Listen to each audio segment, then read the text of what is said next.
had never been so hard in my life. I turned 27 and all of a sudden time became my God. And I was looking to the clock within my heart. I had set a couple of dates and I was running out of time and time was standing still. And I could not hear, see or feel what God was doing. And at this particular time, this particular guy, he flew in, came at the right time and I thought he was a shoe-in. I looked to my watch and thought, God, this must be him. And even if it wasn't, I did not listen. I was too worried about our house, our job, our car, our children. And no, I didn't love him, but I wanted to. So I did everything I thought the word told me to. But when I asked him to fast and pray, he said, no, I don't want to. Said there were certain circles that women were supposed to stay into, and those boundaries I was out of.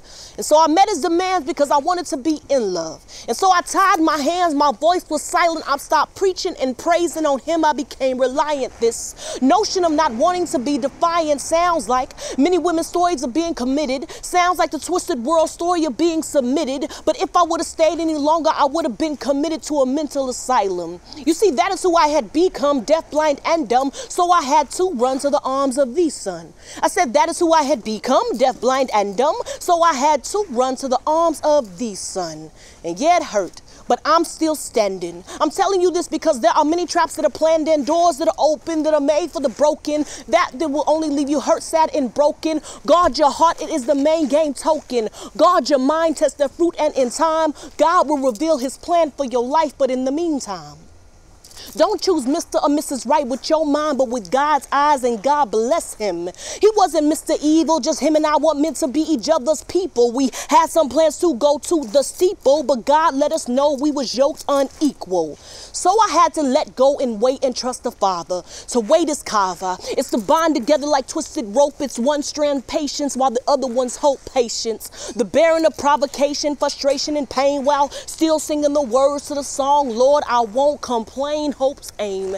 It's a look expectantly knowing that it will come. It's a knowing without a shadow of a doubt and not being undone, for what it looks like right now is not what it is at all. Yes, 10,000 may fall, but hope still stands. It's to overstand an Abrahamic proclamation. It's to accept the wait time and the wait time's invitation. For in the wait time come much revelation if you just believe and receive with no hesitation. Parakletos.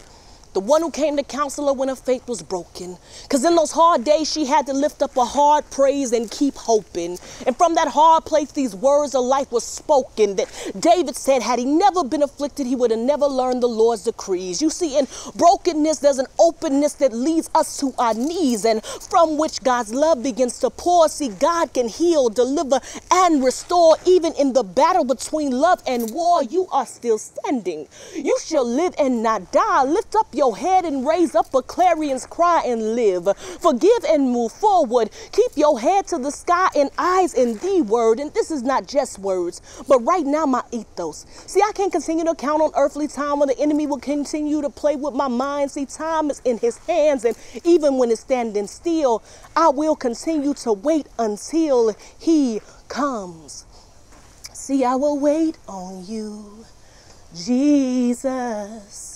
You're the sun in my horizon.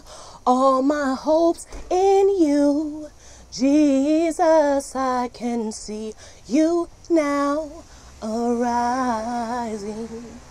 On waiting.